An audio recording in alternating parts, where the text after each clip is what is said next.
வந்திருக்க எல்லாருக்கும் நன்றி. ஒரு சின்ன படம்னா கூட்டம் எப்பவுமே ரொம்ப கம்மியாக இருக்கும். நிறைய சின்ன படத்துக்கு வந்திருக்கோம், என் படத்தையும் சேர்த்து. இன்னைக்கு என்னன்னு தெரியல, இவ்வளோ கூட்டம் இருக்கு. அதுக்கான காரணம் முதல்ல எனக்கு தெரியல. அதுக்கு ப்ரொடியூசரோட மனசு தான் காரணமாக இருக்கும்னு நினைக்கிறேன். பிஆர்ஓ தான் காரணம், சக்தி. நாளைக்கு இதே இடத்துல என் பேனர் இருக்க போது, நாளைக்கு சார் ஆடியோ ரிலீஸ் உங்க எல்லாருக்கும் தெரியும்னு நினைக்கிறேன். அதுக்கு முதல் நாள் நான் நடித்த படத்தோட ஆடியோ ரிலீஸ். இது வந்து ரஜனை பற்றி சொல்லி ஆகணும். ஒரு கிட்டத்தட்ட ஒரு 15 வருஷம் நட்பு, தம்பி. ரொம்ப எப்படி சொல்றது, ஆட்டோ ஓட்டின சமயத்தில் ஒரு ஒரு பயம். இவ்வளோ ஆசை வச்சிருக்கோம், என்ன மைலேஜ் கிடைக்கும் அப்படின்றப்போ ஈவினிங் அந்த ஆட்டோ ஸ்டாண்டை வந்து எப்படி பயன்படுத்துவேன்னா, ஒரு 9 மணி டிராவல், 9 டு காலையில் வரைக்கும் வண்டி ஓட்டுவோம். அந்த சமயத்தில் தூங்காமல் இருக்கிறதுக்கு கூட இருக்கவங்களுக்கு கதை சொல்லுவேன். கதை சொல்ல பழகின இடம் ஆட்டோ ஸ்டாண்ட். அப்போ இந்த கன்னிமாடம் கதை அந்த ஆட்டோ ஸ்டாண்டில் தான் உருவாகுது. இப்போ இந்த மாதிரியான ஸ்ட்ரகிள் மைண்டுக்குள்ளே இருந்துகிட்டே இருக்கும். இப்போ கூட தூக்கத்தில் கூட வரும். ஒரு முறை பிரஜன் மீட் பண்ணும்போது, நான் ஆட்டோ ஓட்டும்போது என்னவா இருந்தனோ அதே மனநிலையோட ஒரு நாள் பிரஜனை ஒரு ஷூட்டில் பார்க்குறேன். நிறைய ட்ரீம்ஸ் வச்சுருக்கான், ஃபிட்டாக இருக்கான், நல்ல பையன், அழகாக இருக்கான், ஏன் வரல அப்படின்னு ஒரு பெரிய கேள்வி இருந்தது. அப்போ எனக்கு தோணுச்சு, பிரஜன் வச்சு படம் பண்ணுவோம். இப்போதான் சொல்கிறேன், எனக்கு தெரியாது. கன்னிமாடம் படம் பிரஜன் வச்சு பண்ண வேண்டிய படம், மிஸ் பண்ணிட்டான். இவ்வளோதான் சொல்கிறேன். ப்ரொடியூசர் வந்து ஸ்ரீராம் கூப்பிட்டு வராங்க. ஸ்ரீராம் தான் ப்ரொடியூசரை கூப்பிட்டு வந்தாங்க கன்னிமாடம்.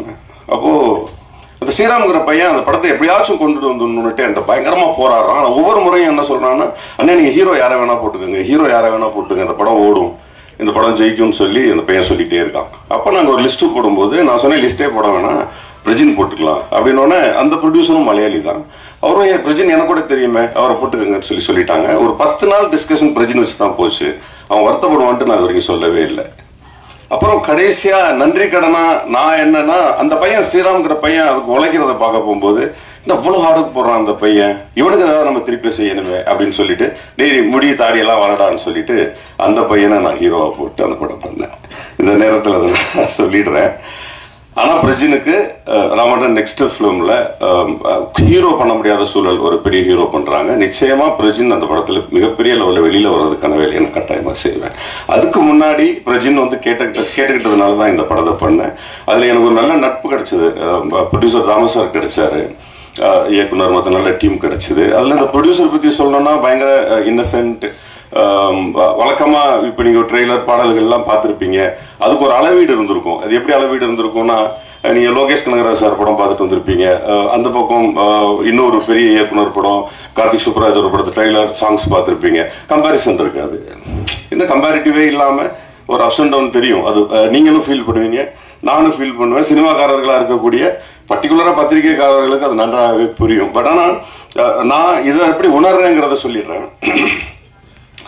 ஒரு அஞ்சு கிளாஸ் கண்ணாடி கிளாஸ் வைக்கிறோம்னு வச்சுங்களேன். 50 ml, 100 ml, 150 ml, 200 ml, ½ litre அப்படின்னு வச்சுட்டு அதை தண்ணி ஊற்றிட்டு எந்த கிளாஸ் கிட்ட கேட்டாலும் நான் ஃபுல்லாக இருக்கேன்னு தான் சொல்லும், அது நிறைஞ்சதுக்கு அப்புறம். அப்போ யார் யார் எந்தெந்த இடத்துல எந்தெந்த கற்பனை எதை நோக்கி பயணிக்கிறார்களோ அதைத்தான் எழுதுறாங்க. அப்படி எழுதும் பொழுது அந்த கற்பனையை அவங்க முழுமையாக தான் பண்ணுறாங்க. ஒவ்வொரு முறையும் ஒவ்வொரு இயக்குனரும் சினிமா செய்யும் பொழுது அவர்கள் அறிவு, அவங்க உழைப்பு எல்லாம் ஒன்று தான். ஆனால் அவங்க இருக்க இடம், அவங்க வந்த வழி, அவங்க எழுத்து எல்லாமே அவங்க வாழ்வியலை சுற்றி இருப்பதனால் நிச்சயமாக நீங்கள் பார்த்த ட்ரெய்லரோ பாடல்களோ ரொம்ப முழுமையான பாடல்கள், முழுமையான வரிகள், நல்ல இசையமைப்பு. அப்படி தான் நம்ம இது எல்லாத்தையுமே வந்து பார்க்கணும். பர்டிகுலராக பத்திரிகையாளர் நீங்கள் வந்துட்டு இங்கே இருக்க எல்லாத்தையும் விட அதிகமான புரிதலை கொண்டவர்கள் நீங்கள் தான். ஏன்னா நாங்கள்லாம் கூட ஒரு ஆடியோ ரிலீஸ் வரோம், இது ஒரு ஆடியோ ரிலீஸாக இருக்கும், பார்த்தா நாளைக்கு என்னது இருக்கும், அதுக்கப்புறம் 6 மாதம் வர மாட்டோம். நீங்கள் டெய்லி ஒரு ஆடியோ ரிலீஸ்க்கு வர்றீங்க, டெய்லி ஒரு பேச்சு பார்க்குறீங்க, டெய்லி ஒரு ட்ரெய்லர் பார்க்குறீங்க, டெய்லி. உங்கள் எல்லார்ட்டையும் என்னுடைய தாழ்மையான வேண்டுகோள் என்னென்னா, நீங்கள் ஒன்று தான் வந்து அப்ஸ் அண்ட் டவுனை ரொம்ப கரெக்டாக எழுதுறவங்களாகவும் பிரதிபலிக்கிற ஆட்களாகவும் இருக்கிறீங்க. அதனால் உங்ககிட்ட மன்றாடி கேட்பது, இங்கே நடக்கக்கூடிய அந்த சின்ன சின்ன தவறுகள் இருக்குல்லையா, அது பெரிய படங்களுக்கு கூட எழுதுங்க, சிறிய படங்களுக்கு தவறு எழுத வேண்டாம். நான் ப்ரெஸ் கிட்ட எல்லார்ட்டுமே கேட்டுக்கிறது அதுதான். அதே மாதிரி பெரிய படங்கள் நீங்கள் பாதிப்படைய செய்யுங்கன்னு நான் சொல்லலை.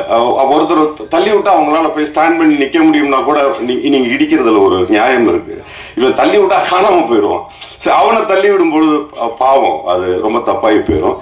தாமஸ் சார் வந்துட்டு ஒவ்வொரு நாளும் அந்த படம் எடுக்கும் பொழுது அந்த பணத்தை எங்கேருந்து எடுக்கிறாரு அப்படிங்கிறத நான் கண்கூட பார்த்தேன். அது எங்கெங்கேருந்தெல்லாம் வாங்குறாரு அப்படிங்கிறதெல்லாம் பார்த்தேன். ரொம்ப கஷ்டமா இருந்தது. இப்போ இந்த மாதிரியான ப்ரொடியூசர்ஸ் வந்துட்டு போட்ட காசை எடுத்துட்டாங்கன்னா நிச்சயமா அவர்கள் ரொம்ப நேசிச்சு தான் சினிமாவுக்கு வந்திருப்பாங்க. அவரை நீங்க தனியா கூப்பிட்டு கேட்டீங்கன்னா சொல்லுவாரு, இந்த திரைப்படம் மிகப்பெரிய வெற்றி திரைப்படம், எனக்கு இதன் மூலமாக 2 மடங்கு லாபம் கிடைக்கும் ஒரு நம்பிக்கையோட தான் அவர் இன்னைக்கு வரைக்கும் இங்கே உட்கார்ந்துருக்கிறாரு. அந்த லாபத்தை நம்ம கட்டாயமா எடுத்துக் கொடுக்க வேண்டிய சூழல்ல இருக்கிறோம். அதுக்கு என்னுடைய டிஸ்ட்ரிபியூட்டர், என்னுடைய சகோதரன் வினேஷ் அவர்களுக்கு, என்னுடைய ஜெனிஸ் அவர்களுடைய நன்றியை தெரிவிச்சுக்கிறேன். இந்த நேரத்தில் முதல்ல சொல்ல வேண்டியதை பின்னாடி சொல்றேன். இங்கே வந்திருக்கக்கூடிய சீஃப் கெஸ்ட், நான் கூட நேற்று நைட்டு ஷூட்டிங் வந்து எனக்கு 6 மணிக்கு முடிஞ்சு அதுக்கப்புறம் ஃப்ளைட் பிடிச்சி நான் இந்த படம் ஆடியோ ரிலீஸ்க்காக தான் வந்தேன். ஏன்னா நான் சின்ன படங்களை ஆதரிங்கன்னு சொல்கிறேன்னா, நான் இன்னைக்கு எங்கள் ஷூட்டிங்கில் உட்காந்துருந்தேன்னா அப்புறம் நான் என்ன மனுஷன், அதுக்காக வேகமாக ஃப்ளைட் பிடிச்சிட்டு நான் வீட்டுக்கு கூட போகாமல் இங்கே வந்தேன். தலையில் ஒரு சின்ன மேக்கப் இருக்குது, அது தெரியக்கூடாதுங்கிறதுக்கு தான் அந்த கேப் போட்டு கண்ணாடி போட்டு மறைச்சி வச்சுருக்கேன், அதையும் சொல்லிடுறேன். இங்கே வந்து உட்கார்ந்துருக்கிற நம்முடைய திரு கே பாக்யராஜ் சார் அவர்கள், இங்க இருக்கக்கூடிய எல்லா சின்ன படங்களுக்கும் அவர் தான் ஆதரவு தராரு. அண்ணன் ராஜன் அவர்கள், இங்க இருக்க எல்லா திரைப்படங்களுக்கும் அவர் தான் வந்து கூவி இந்த வேலைகளை செய்து கொண்டிருக்கிறார். திரும்ப என்னுடைய சகோதரர் மோகன்ஜி அவர்கள் தம்பிக்காக வந்திருக்கிறாங்க. ஆக்சுவலா இந்த மேடையை நிரப்புவதற்கு கொஞ்சம் பேர் வந்து மனசார வந்து உட்காரணும்.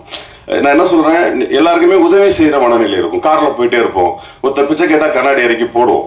நம்ம கிட்ட ஒரு வந்து அமீர் சார் சொன்ன மாதிரி ஒருத்தர் பிச்சை கேட்டு சேஞ்ச் வாங்கி 10 ரூபாய் போட்டுட்டு அவங்க 500 ரூபா போட்டுக்கலாமே, பின்னாடி ஃபீல் பண்ணேன்னு சொன்ன மாதிரி எங்களை மாதிரி ஆட்களுக்கு வந்து ஒரே ஒரு பாக்யராஜ் சார் மிகப்பெரிய இமயம், அவர் வந்து உட்கார்ந்துருக்காரு இல்லையா. அதற்கு பிறகு வந்த இயக்குநர்கள் தற்போது ஹாட்டா இருக்கவங்க, ஒருத்தவங்க இப்ப மோகன்ஜி உட்கார்ந்துருக்க மாதிரி இன்னும் 2 பேர் உட்கார்ந்து இந்த அவை சிறக்கும்.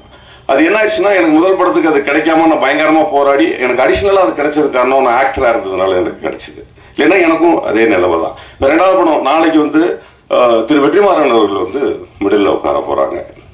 ஏன் இதை சொல்றேன் அப்படின்னா, வெற்றி சார்கிட்ட போய் நான் கேட்டேன், என்ன அவருக்கு யாருன்னே தெரியாது. நான் சொன்னப்போ நான் கன்னிமாடம்னு ஒரு படம் நான் கேள்விப்பட்டேன்.